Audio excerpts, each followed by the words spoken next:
Ahead with next panel conversation, this time between ministers in the region.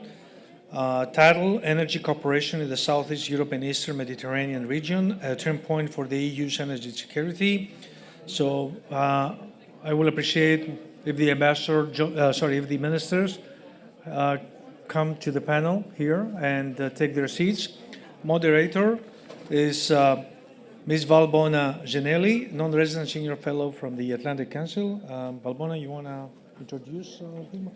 So, okay.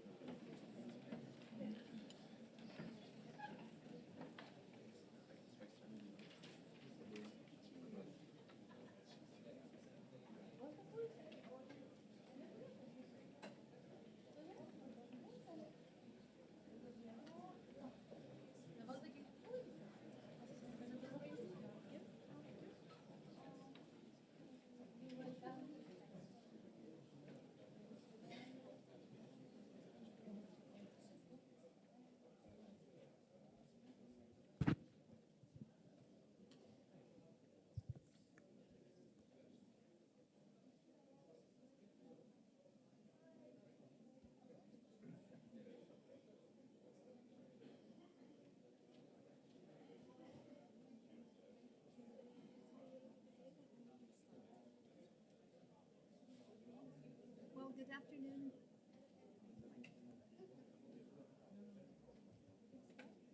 Good afternoon. Can you hear me well?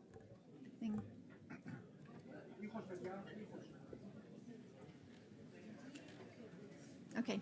Good afternoon, everyone. My name is Valbona Zanelli. I'm with the Atlantic Council of the United States. And it's a great pleasure to moderate this session with the ministers of energy from the region.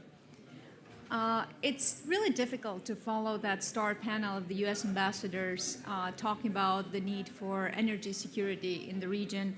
I think the main takeaway is that energy security is a national security from that panel, and we believe that for European Union, this has been shown also during the crisis in the last 2 years, that one of the main pillars of the security architecture in Europe, the energy security, exactly was shaken during after Russia's invasion of Ukraine.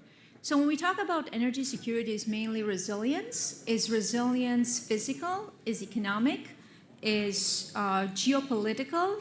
But it's also infrastructure and human, even more, especially in the region of Southeastern Europe. So I'm joined here by another star panel. We're waiting for the Minister of Energy and Environment of Greece, Theodore Skilanakis. He's going to join us later. He's a little bit late. Mr. Vladimir Malinov, the Minister of Energy from Bulgaria. Ms. Artane Rizvanoli, Minister of Economy of Kosovo. Ms. Sanya Bozinovska, the Minister of Energy, Mining and Mineral Resources, North Macedonia. And we have virtually online Mr. Sebastian Iona Burduia, the Minister of Energy of Romania. So as we discussed all this morning, the issues of geopolitics of energy are strongly influenced by the war in Ukraine, the crisis in the Middle East, as well as the deepening polarization across the world. Increasing fragmentation also reflected in energy markets, making the objectives of energy transition and resilience quite difficult. So I'd like to start with the question, which is actually the title of the panel. So why do you think that regional energy cooperation in Southeast Europe and Eastern Mediterranean is a turning point for U.S. Energy security? What does the region bring to the EU? And I'd like to start with you, Minister. Thank you very much. Thank you very much for, first of all, I would like to use this opportunity that actually it's my fourth time in a row that I'm participating in this great event. And I would like to thank to the American Hellenic Chamber of Commerce for inviting me, because this is actually one of my best places or forums where I really could speak freely.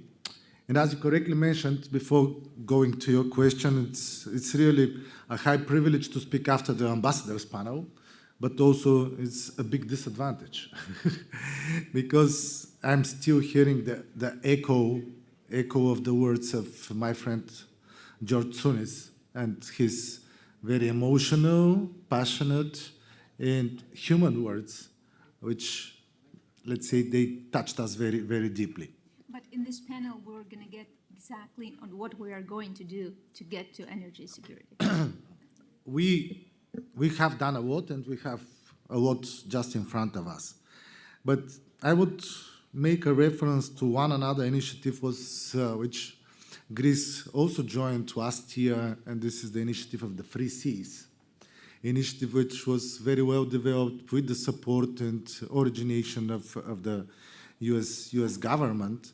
But nowadays, or today, I will have a look on another Free Seas, actually the letter C, which means maybe three major words which could identify and much more deeper describe what we need in the region. And this is collaboration, cooperation, and coordination. This is the new C's, and all that comes that only collectively, all the countries in the region, and we have good examples, which I will share with the audience later, on a bilateral basis, on a trilateral basis, which the countries of the region we have already started.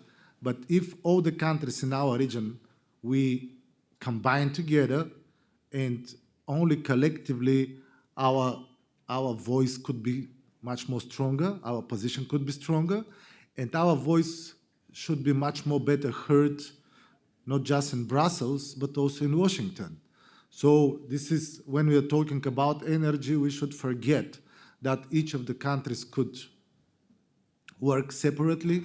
When we are talking about clean energy, we should work together. When we are talking about climate change, so it's not by single country. We are living in a very, very limited area where lignite coal in Bulgaria has a great impact and reflection in the region, or whatever, even much more broadly. That's the reason, once again, coming to the C's, climate change, clean energy. And that's a word which we should, at least one word to be remembered from my humble, let's say, speech today, is connectivity also. Connectivity, creating corridors, bringing energy from northern Africa for the whole regions, working together in a comprehensive and very result-oriented, pragmatic way to achieve our goals.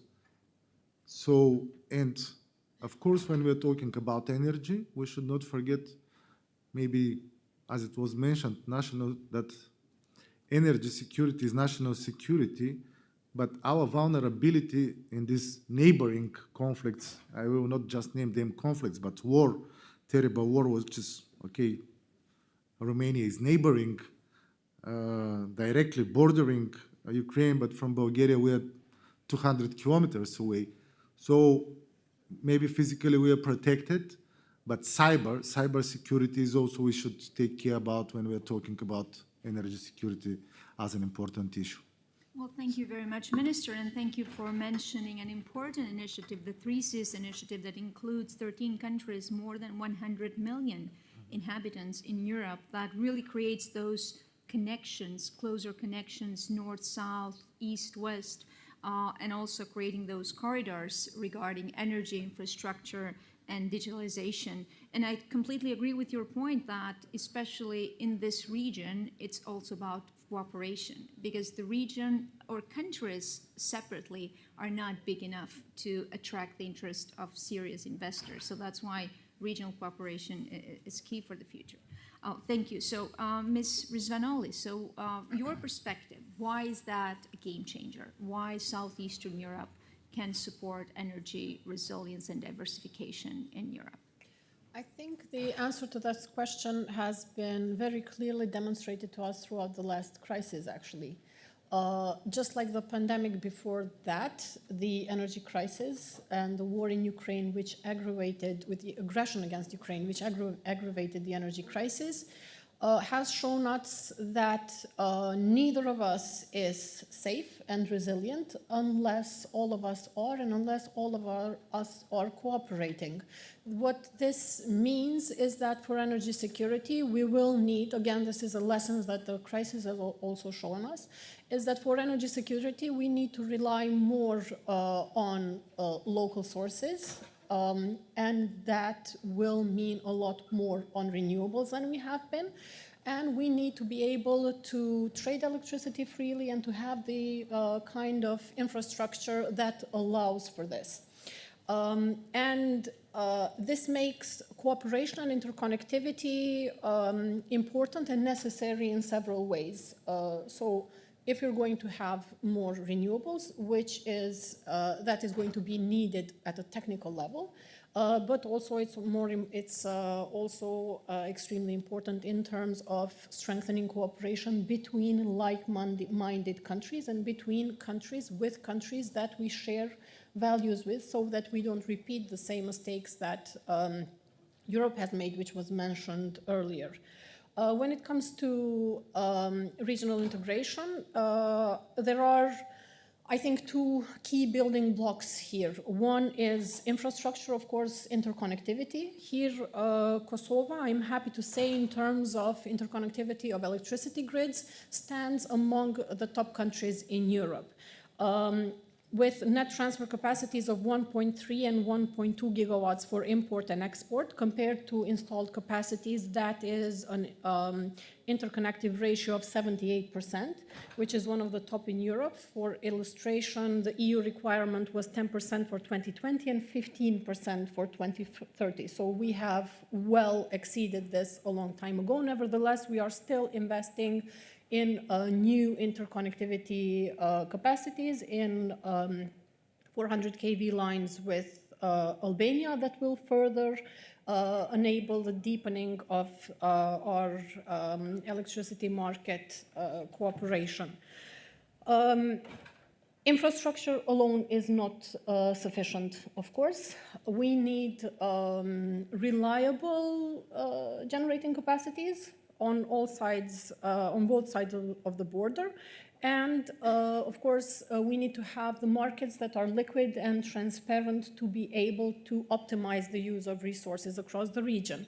In this respect, this year has been key for Kosovo's electricity market in many ways, and one key milestone which we have achieved with the support of USAID here was to launch the Albanian Power Exchange jointly with Albania as of the 1st of February in 2024. We have an operational day-ahead market. We're coupled with Albania, and the next steps, for which memoranda have already been signed with among TSOs and regulators, are to couple the markets with North Macedonia and Greece.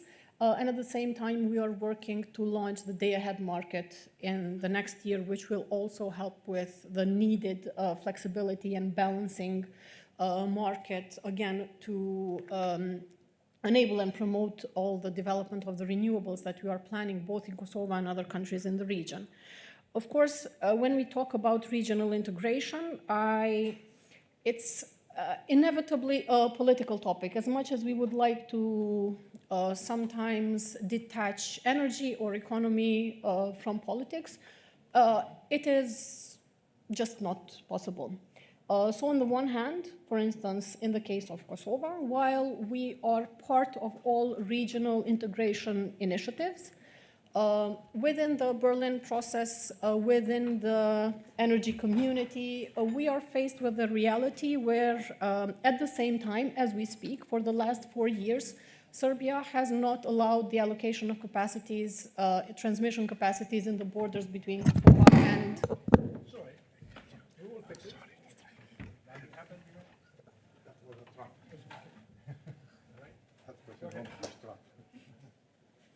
That was quite an entrance. Minister, welcome.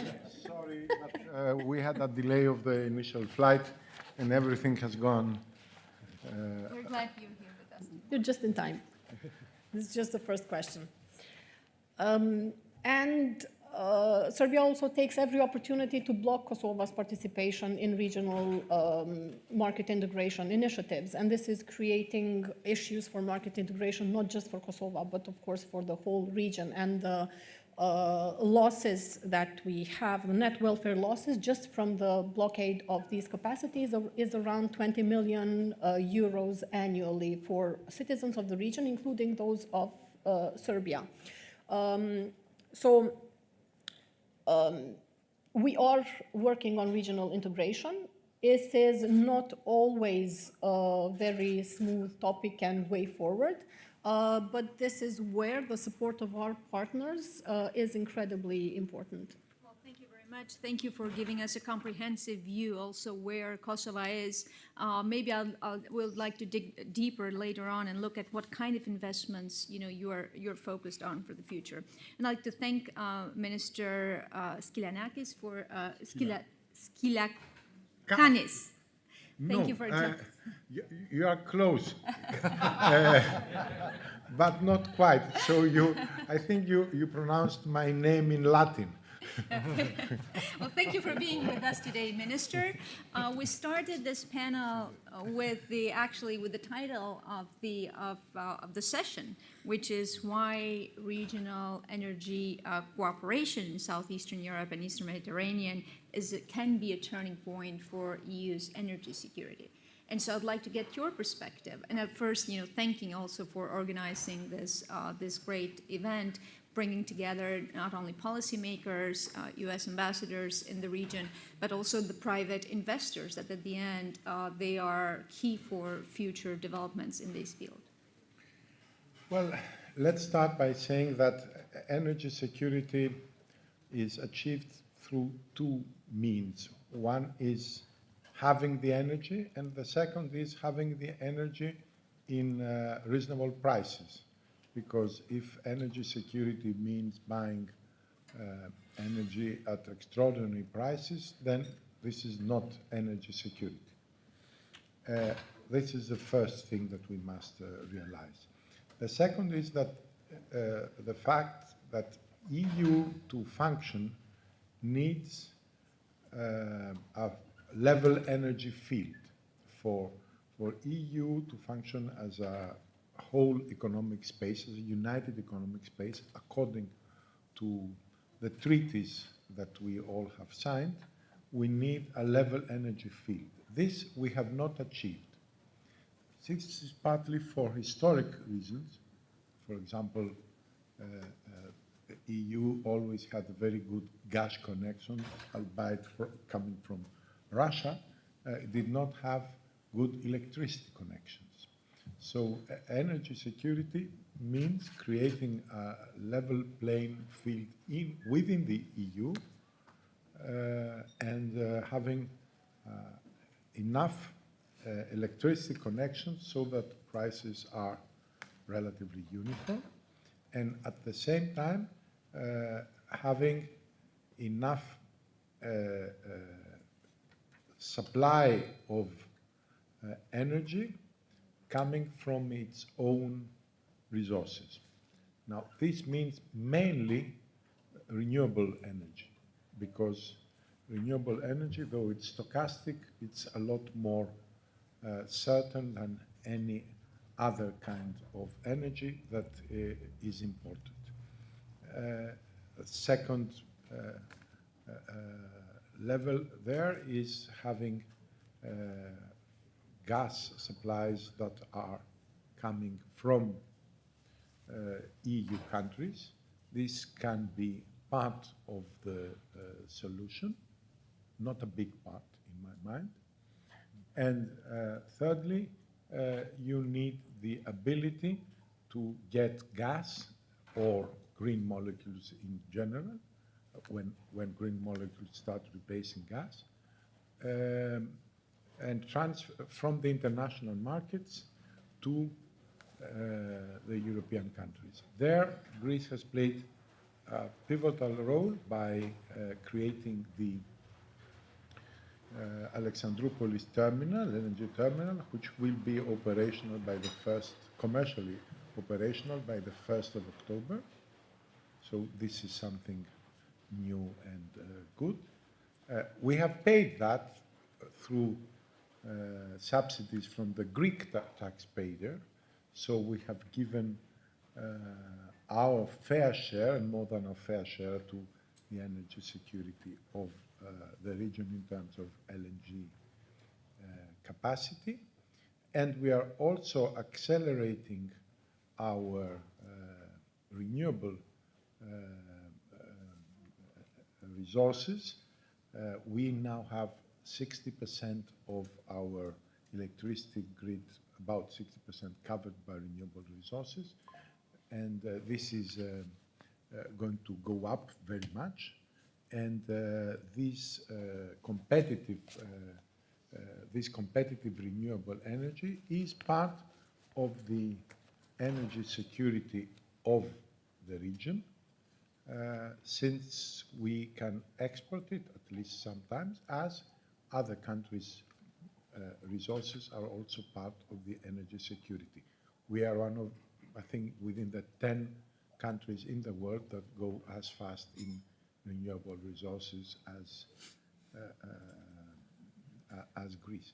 And finally, energy security and energy prices are extremely important for economic development. And we need, and part of our energy security is independence from imports.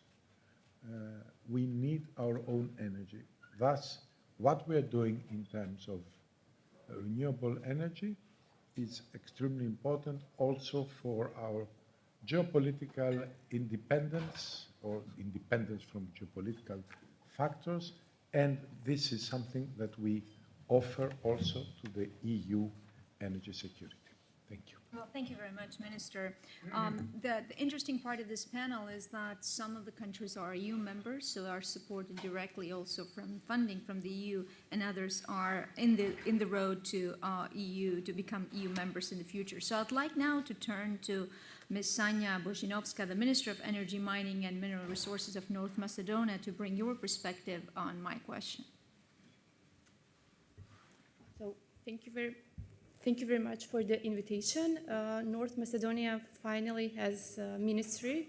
It's first time that we have ministry from June this year. So we are now working at the energy law and law for renewables. And energy security is very important. I'm sure you're aware in June this year, 21st of June, there was a blackout in the region, meaning in Croatia, Bosnia, Albania, and Montenegro, there was no electricity. So we were all concerned, and there is also a working group with the TSOs in the region, just trying to find out what happened, what was the reason, and we hope that we will cooperate more on a regional level so we can be well prepared. Regarding the energy security, our country has mostly production on coal, and we are working on energy transition at the moment. So far in the last 3 years, there were 700 megawatts of solar power plants built, meaning we need now to make some investment in our transmission, the lines, and we are working now. We need to make the transmission line with Albania. We are still not connected.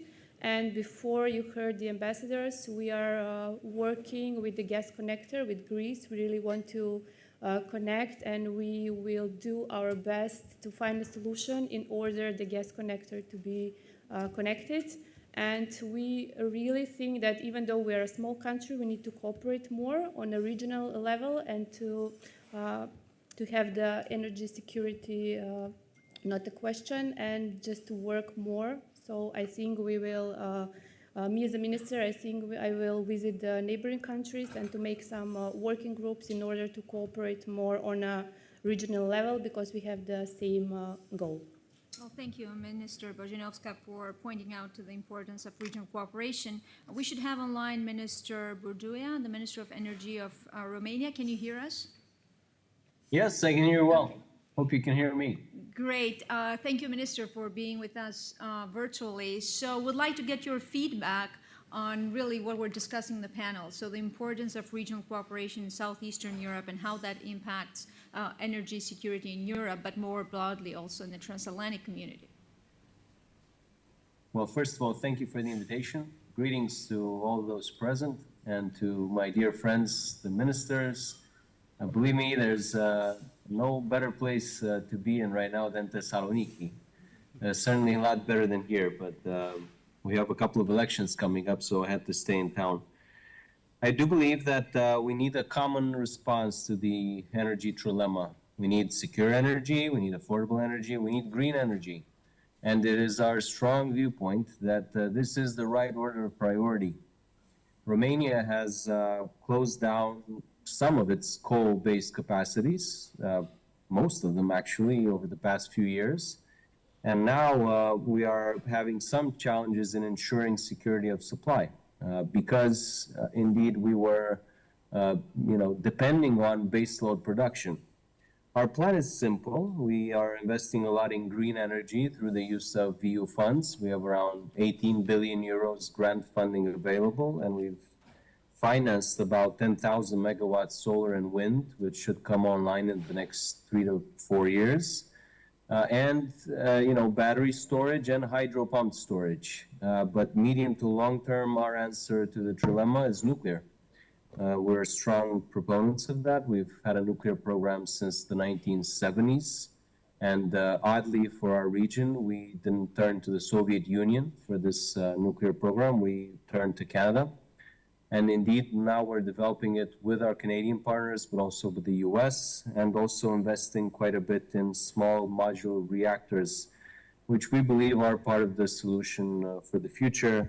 And we're glad to work with NuScale, a US company that's been licensed. I think it's the only SMR technology that was licensed to date by the Nuclear Research Commission of the US. And so through these combination of measures, we believe we can ensure secure, affordable, and green energy. I also think we need to work as one team in the region. In fact, if you look at the energy map, prices in the recent period, you will see that we are all paying quite a lot more than countries in Western and Central Europe.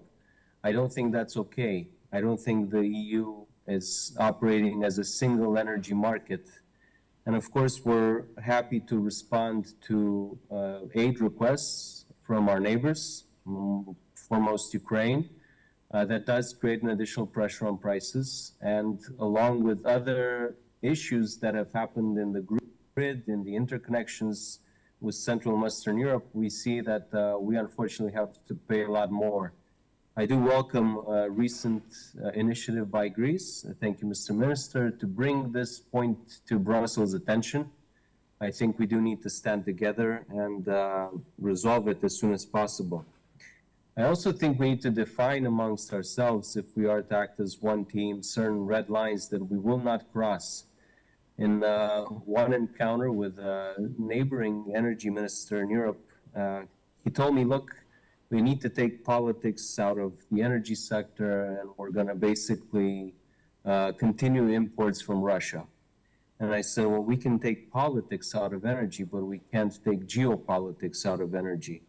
And I do believe that. I don't think that this is the time to compromise with countries that have used energy as a weapon of blackmail and to expand their influence and authoritarian tendencies.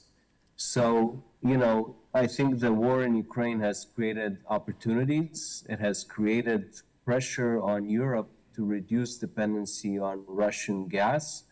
I think these are all good things, and we're very strong proponents of the vertical corridor and other initiatives where Romania and other countries can indeed benefit from alternative sources through Greece, maybe through Turkey and other countries. Obviously, Bulgaria is there in the transit line. And last but not least, I guess a message and a plea would be to be very bold. I'm biased, I am from the region, but I believe we have some of the brightest minds in energy. I believe we have some of the highest potential for energy production, especially renewables, but not only. I said nuclear. We do have gas, and we're going to exploit gas in the Black Sea. Romania will by 2027, which will make us the #1 gas producer in Europe. We're already covering consumption with the gas we already have onshore and nearshore. But we are also looking into bigger and bolder projects. And I do want to highlight the fact that just a few days ago, we met in Bucharest with the ministers from Azerbaijan, Georgia, and Hungary, along with Bulgaria as well. And we worked on the Green Corridor project. This will be a direct current line from the Caucasus to Europe.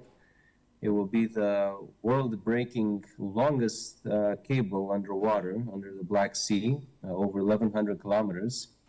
And we've just managed to form the project company, the joint venture here in Bucharest, where it will be headquartered. And I do believe that within a year, we may have the feasibility study done and get to work.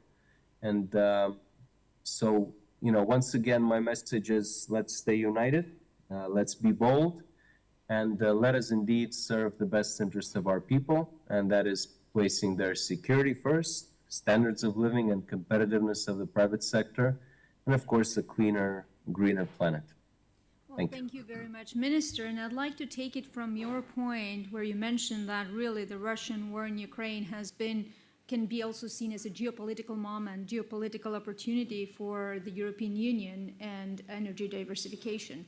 So we know that, the aim of the European Commission is to move away from Russian energy sources by 2030, reduce demand as much as it can. But energy diversification in real time has real costs for the European Union. And actually, based on studies, it should be at least 220 billion a year for energy resilience and diversification in the European Union.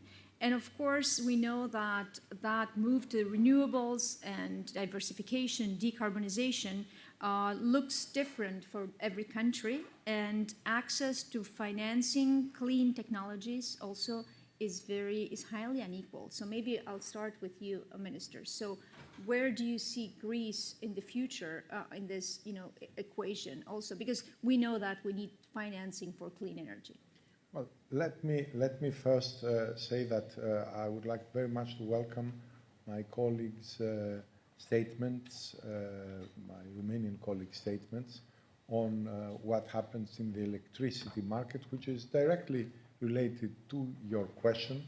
And I will repeat that the treaties call for a united economic sphere, a united economic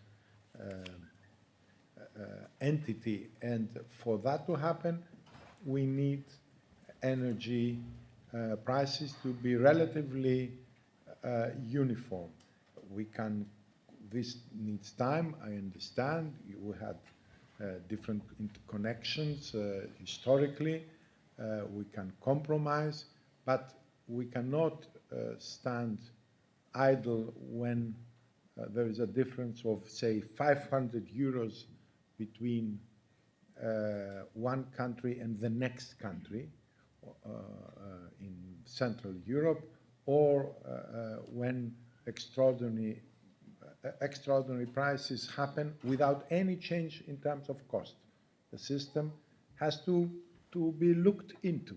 Now, in terms of how we see financing for renewables.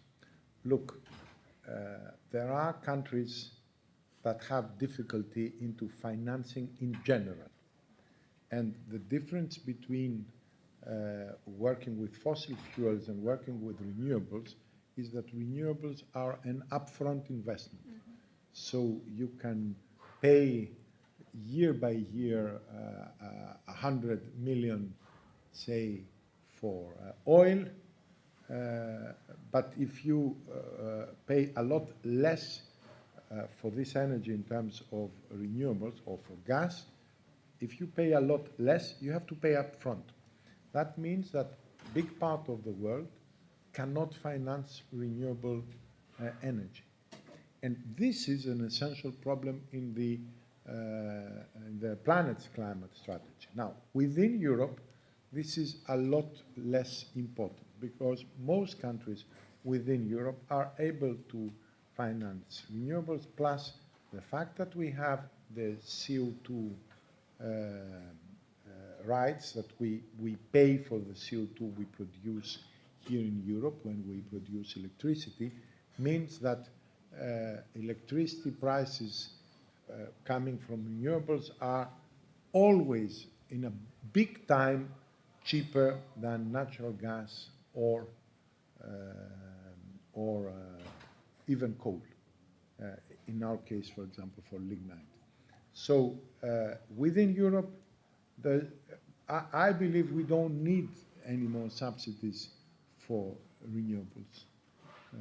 In Greece, I'm introducing a law whereby I'm asking for people to start investing in storage without subsidies. And I believe this is going to succeed. And this is very important because if we can go without subsidies towards the green transition, then one big problem that the green transition has will go away. And the big problem of the green transition is fighting over subsidies. People, when they see subsidies in the real world, are very happy. Not the ones that are paying, the ones that are getting them. And having subsidies does not mean that you move faster. Many times it means that you move slower towards the green transition. Well, thank you, Minister. I'd like to follow up with Minister Malinov. So it was discussed also in the previous panel. So let's really clarify this question. Is green energy ready for prime time in Europe? Because we discussed that this is, of course, can enhance energy security, but a couple of years ago in the West, we were faced with a couple of anticipated and stressful seasons, low wind, deep cloud cover, that led actually to low levels for wind and solar energy. And so the Minister Bourdieu also mentioned nuclear energy. So my question is, can green energy really replace entirely carbon-based energy? Thank you very much for the question, but before answering to that, we maybe should answer another question. What's the real target? But the real target is to have competitive economies of our country. Not to have just the green energy because of the green energy, but to keep the competitiveness of our economies and to have an affordable prices of our households and for the population. So due to that fact, maybe for the upcoming decades, of course, we should increase the portion of the green energy, but we should keep and rely on also on the fossil fuels as additional fuel, and also, as Sebastian mentioned, nuclear, which is something which is very well sustainable and predictable as a source of energy. But going back to the major question of our region, because everybody of us, every country, we could show a very good examples on a bilateral, even trilateral cooperation or common projects. One, when we are talking about the sector of natural gas, as my colleague, Minister Skilakakis mentioned, Alexandropoulos is a very good example of a bilateral cooperation and contribution of Greece to the energy security in the region. Also, the vertical gas corridor, which is a project of some countries in the region. When it comes to the electricity, of course, the green corridors, which Sebastian mentioned together with Azerbaijan, but we should not forget that also the Greki project, which potentially will bring green energy from Egypt, Northern Africa, up to our region. Also with the States, with the United States, we have on a bilateral basis very good cooperation, especially in the case of Bulgaria. We raised that on a strategic level when it comes to the nuclear energy. But you see that every country could give an example on a bilateral, even trilateral basis, which we had for the renewable energy example, the declaration which we signed together with Greece and Romania on exploring the opportunities of the offshore wind in Aegean and Black Sea. But maybe it's the proper time to answer the question of financing that we need to work together and really to have a regional project, of course, and we to raise our regional cooperation on a much more strategic level with the United States. So this will be the solution, and I do believe that one project which is showing much more importance, and because we now in the region, we could not allow having European Union on two velocities, because current electricity prices in our region are showing that there's a big discrepancies between the prices in Central Europe and that there's some bottlenecks. I'm not blaming, but maybe they're artificially created just to keep the low-cost energy produced there outside of our region. But if we combine us, working as a region together, not on a country-by-country or tripartite agreements, raise that on a strategic level with the United States, and this should be the project of creating the necessary electricity grid well connected for all the region, and put additional efforts on creating our own energy in the region. That will be answering the main question: keep competitiveness of our economy and keep affordable, sustainable prices for the households. Yeah, thank you, Minister, for pointing out that really investment in renewables has to do also with investment in electricity grids, which is very important. So it's double for some countries. But let's get to the core of the questions. What are the challenges for crowding in more private investment in the region? Because it looks like we have all the financing now, and we're just, starting all those projects. So are there challenges out there to crowding serious investors to go more deeper into, renewables? And have you seen a private investor who is looking on the investment purely on a spot basis? Exactly. No. The private investor would like to see the security which will bring much more to a greater market. Because each of our markets as a single market is a little bit isolated, not so attractive because of the size. So we should get the benefit from the economy of scale, which means combining the markets together. And then we should pick one common market, which will be much more attractive for the private investors. Well, thank you very much, Minister. Now, I'd like to ask Ministers Rizvanoli and Bozinovska coming, from the Balkans, and just bring us out to, show some numbers too. So we know that in the Western Balkans, 4 out of 6 countries actually rely on coal dominance. 60% of electricity comes from coal in the region, from locally mined lignite. Many of those investments are old, more than on average, 40 years old, and actually create a lot of polluting problems in the region. But even more actually create hurdles and challenges for the EU integration process, because some of the standards and conditions also to join the EU have to do, with the green economy. And so out of, only 1,000 megawatts are created in the Western Balkans by wind and less than 1,000 by solar. More than 9,000, they are all coming from, hydropower and then coal dominance. So what are the investments, practically, they're looking at in order to decarbonize the energy sector in the region? Thanks for the question. In Kosovo, we have adopted a very ambitious energy strategy just last year, which aims to build new 1.4 gigawatts of new capacities in renewables, mostly wind and solar. We have already started out with completing a very successful solar auction, highly competitive and transparent procedure that ended with a contract with price of 48.88 euros per megawatt hour, which was clearly a result of this good governance and competitiveness and transparency of the process. I think one of those textbook examples of how consumers benefit when there is good governance and where there is a professionally prepared and transparent process. We are aiming to launch our first wind auction for 100 megawatts, up to 200 megawatts, depending on the number of projects and prices. But in mid-October, this will be a PPP project in which we intend to co-invest, therefore reducing the risk for private investors. and we hope that it will be just as successful. Then we're working on a pipeline of other wind and solar projects for the future in order to achieve these targets. Now, on the other hand, we are investing also in storage. In parallel with this, in agreement we signed with the Millennium Challenge Corporation, US agency, 2 years ago.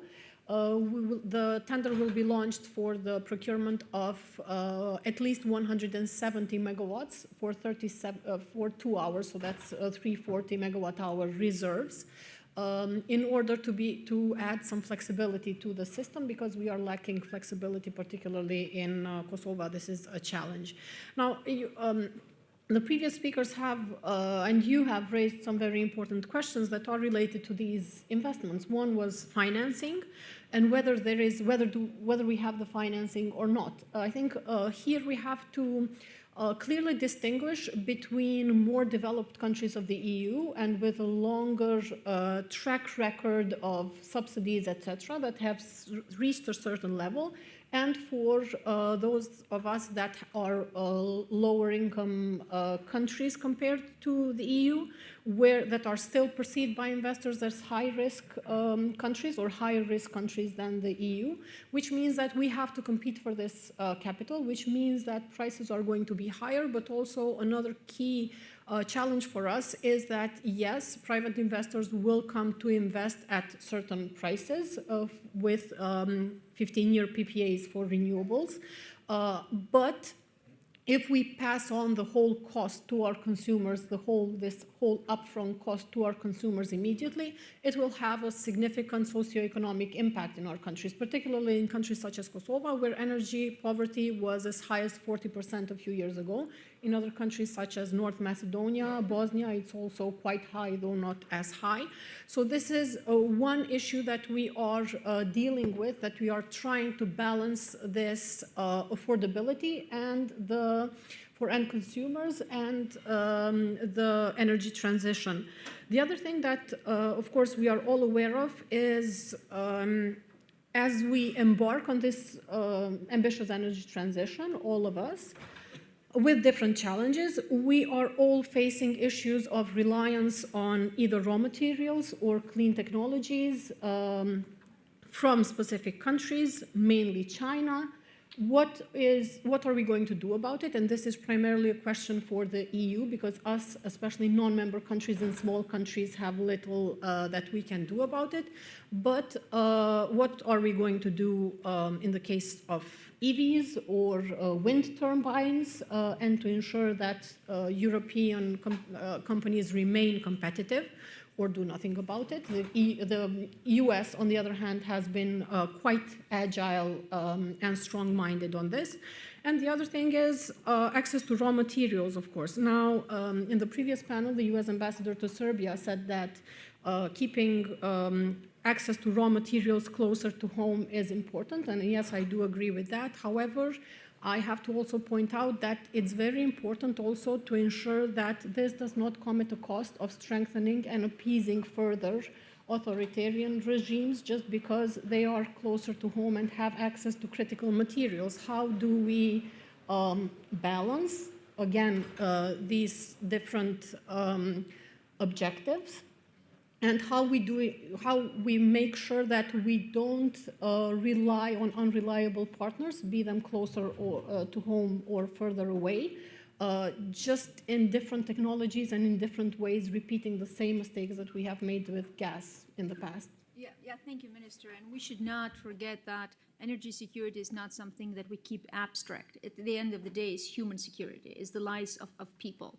So that's why it's so important. That's why I would like to ask Minister Božinovska, you're responsible also for not only for energy, but mining and mineral resources. So what is your perspective? What do you see as challenges in the region for North Macedonia, but more for the regional cooperation? Thank you. So challenges for North Macedonia, for the moment, the thermal power plant is from 1984. And it's really old. And last year in Dubai, we signed the agreement at COP28 for the green transition.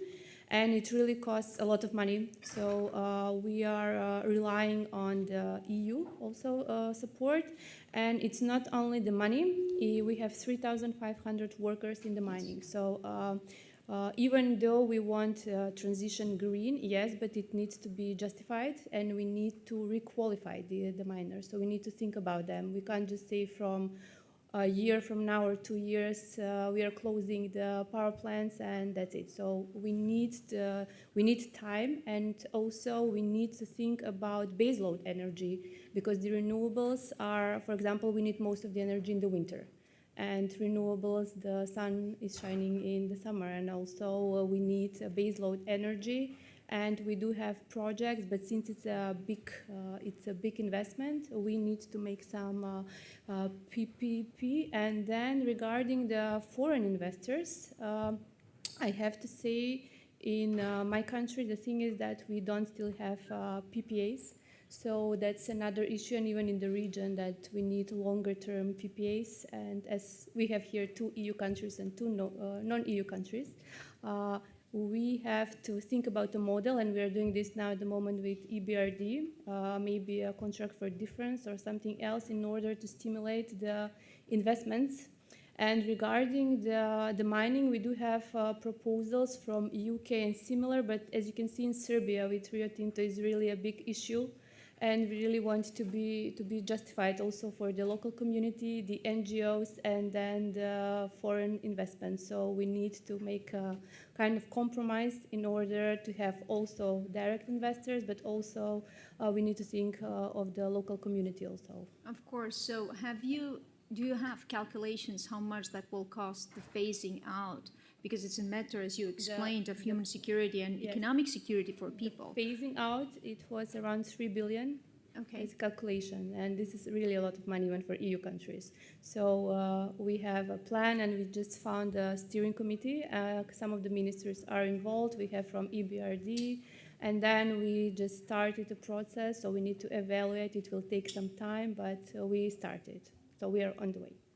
I'd like to go also back to the question of regional cooperation, because I believe that one of the main challenges for private investors, as the minister from Bulgaria mentioned, is that, especially in the Western Balkans, there's this lack of regional cooperation, but also inconsistent rules. It's a different things, EU countries that obey to the rules and standards of the European Union, but then we have the Western Balkans that are in the process. That example is the CBAM, for example. It needs to start for the Western Balkans on 1st of January 2026.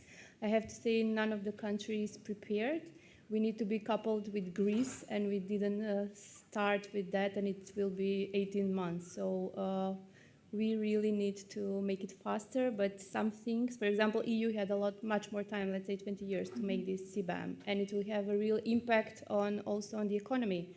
So it's not that EU comes and they will say, okay, from 1st of January, there is a CBAM and you have to pay this tax. So we just need to cooperate more and to have a mutual standing towards EU.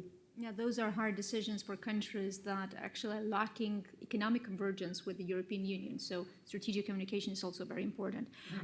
Minister Bourduia, I would like to turn to you if you're still with us virtually, because you mentioned something important regarding investment. So my question for you, and then I'll continue with the panel with the same question, is that how important is the role of the United States for sustainable energy diversification and security? And so how do you see the future of transatlantic cooperation when it comes to energy?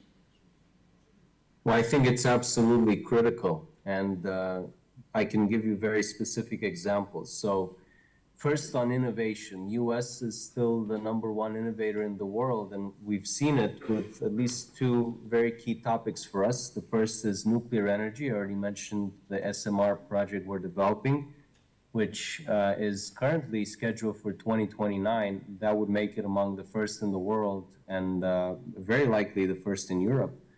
And second, on geothermal energy, Bucharest has a huge district heating system, and we're working with a U.S. startup, a U.S. company, on a feasibility study for bringing geothermal energy in our district heating.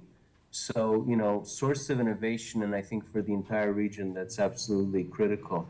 Then source of financing. I mean, a lot of these funds could come from the U.S. We've already received commitments from U.S. Exim Bank, from the Development Finance Corporation. They're very interested in the region, especially in nuclear programs.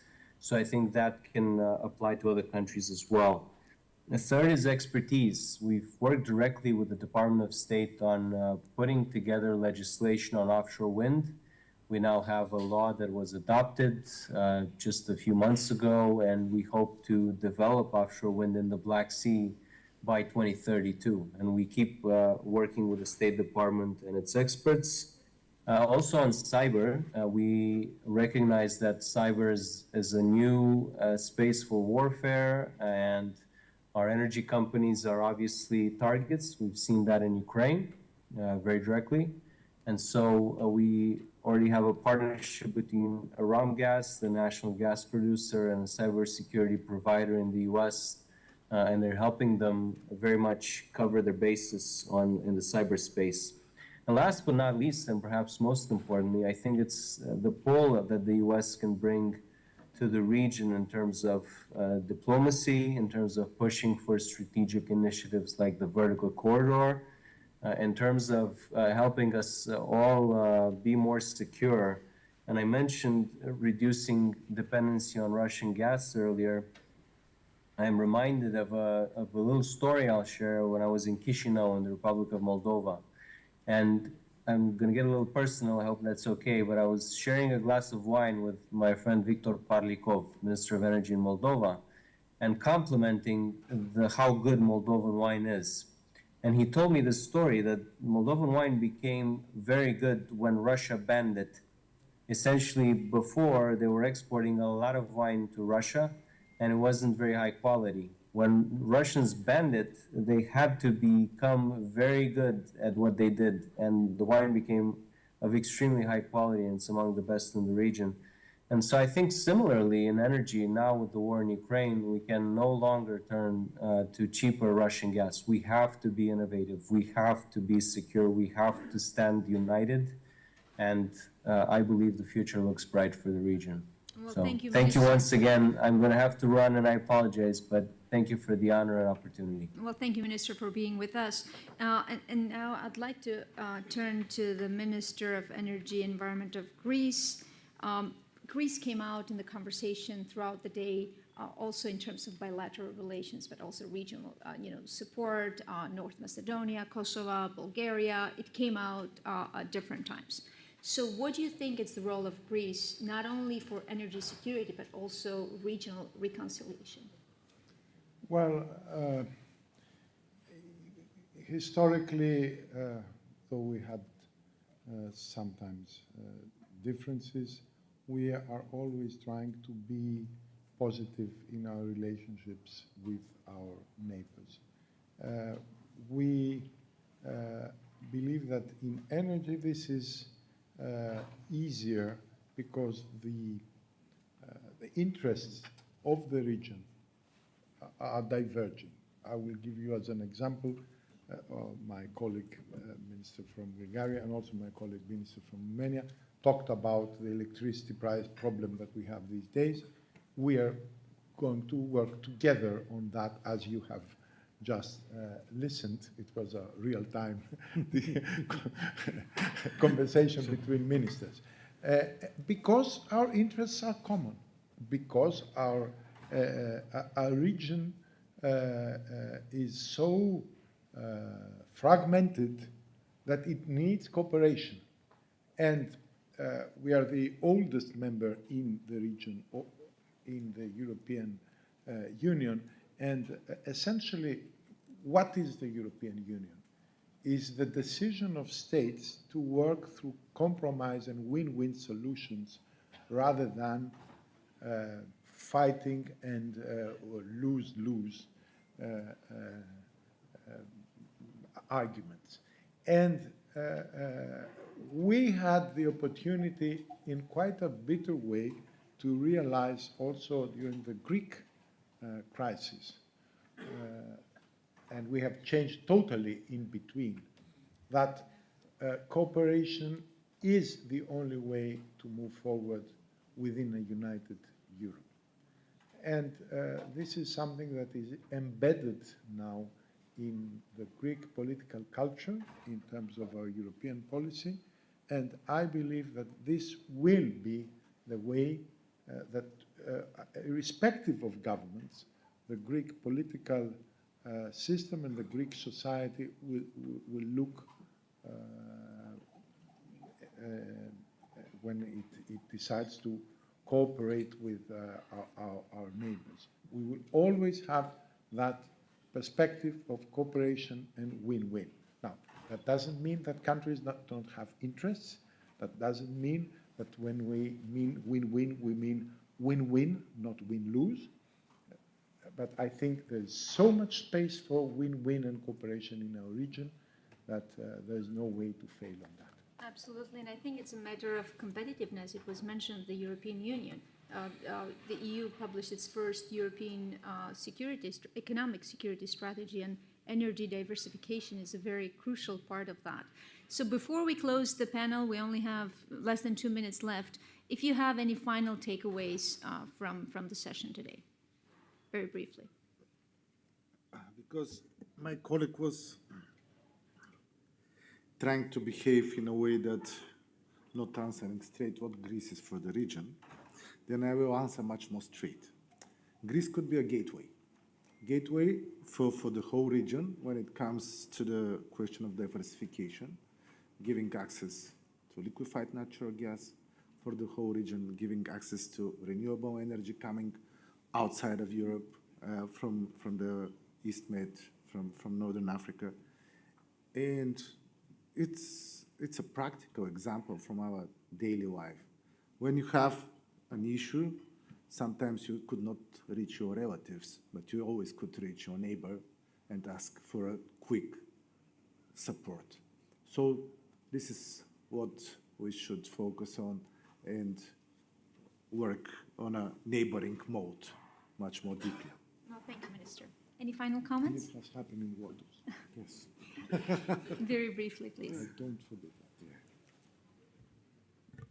I think all has been said. Let's Cooperation is not exactly. Cooperation is a necessity, and particularly at times of crisis, and we seem to be in a constant time of crisis, unfortunately, and this geopolitical situation doesn't seem to be getting any easier, unfortunately, in the recent years and months. And this just means that we just need to get to work, and there is not look back behind, and there is no other way. Therefore, that kind of makes things easier. Minister Bożanowska? Yes, everything was said, just to cooperate more and to work more maybe on the market coupling, and every country to work on its own infrastructure and the grid. Well, thank you very much. Wonderful panel. My 4 takeaways are from what the minister said: more coordination in the European Union. It's a matter of economic competitiveness and national security. The need for transatlantic cooperation and the need for more innovation. And with that, thank you very much for your time.